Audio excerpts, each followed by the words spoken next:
Hello everyone, welcome back to Howling Hoosier Outdoors. Today we're going to be talking about how to make a survival sling out of paracord.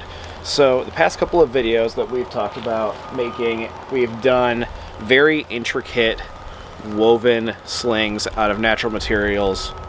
You can do grasses, vines. These guys I made out of jute and hemp, and they are functional works of art, and they take time. They're very intricate and they take a lot of time and resources to produce. I'm proficient enough that I can make the base of these things in about an hour, hour and a half, whereas if I decided to be more invested in it, I can wax it, I can oil it, I can burn them, I can soak them. By the time you've completed all of those processes, you're looking at several hours to an entire day before you have a sling that's ready to go. So today, I thought I would show how to do something out of paracord. And the paracord that we're going to be using today is just the stuff that I got from Walmart. I've seen a lot of people swap out their boot laces for it. And the amount of paracord that you're going to need for this is just 1 fathom, 1 arm span. So, let's get right into this. Okay guys, so to make this sling, we're going to have 3 different sections to worry about. The first one is going to be our finger hole.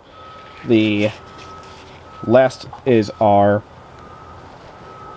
hold end with the knot, and then we have our pouch. The first part that we're going to worry about is our pouch. So the first thing we're going to do is we're going to fold our paracord in half, creating a bite. We're then going to take that paracord and fold it over so that way you have 3 strands. In order to do that, to make this into a functional pouch, you're going to take one end, fold it over, and then wrap it under that back end, kind of like you're tying the knot in a shoe. Now when you go to pull this through, you're going to feed it through that top bite from the back. And when all of that tightens down, it creates that knot. And so, to show it again on the other side, we have our working end. It goes around our bite,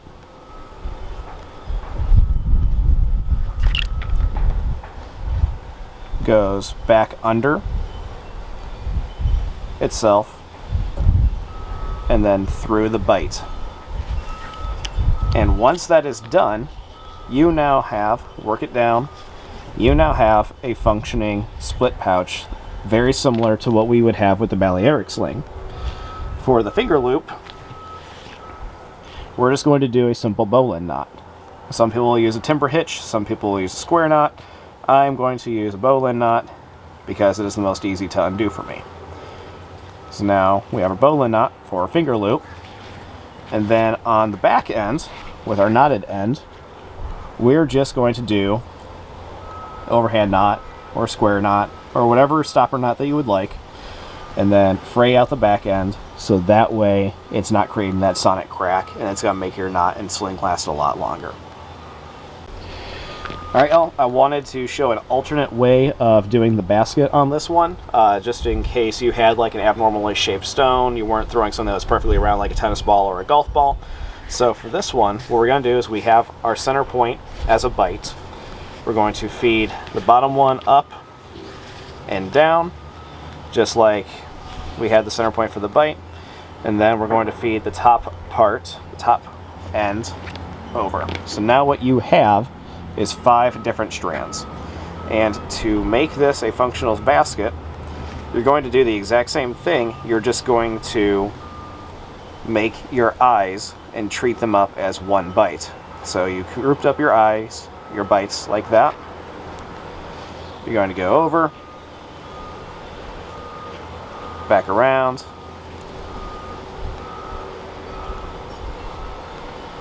hard doing this higher, y'all can see on the camera, and then through your bite. And once that all tightens down, it's going to look kind of like that. Then you're going to do the same thing on the back ends with your other bite, or with your other 2 bites, where you group up your bites together, going around, back, and then through your 2 bites. And when all of that tightens down, you might need to dress them up a little bit. When that all tightens down, you now have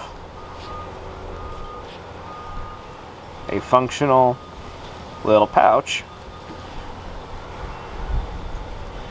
that you can sling abnormally shaped rocks and stones out of.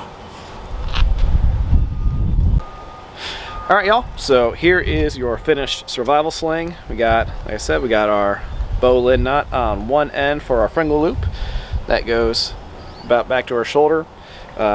Just to show you guys, I got a tennis ball all wrapped up in there. It's nice and seated.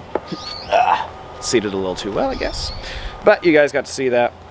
And then with a nice stop knot at the end with a little sound dampener on it. So this took me 5 minutes to make. If you have issues, you can always tinker around with it, modify them a little bit better, make it look a little bit more pretty. But the intent and purpose behind this is to be able to make a quick and dirty sling that's functional, using as few resources and time as possible. So if you all have any questions, comments, concerns, questionable life choices, or epiphanies, please feel free to leave them in the comments section. Thank you all for watching, and stay awesome, folks.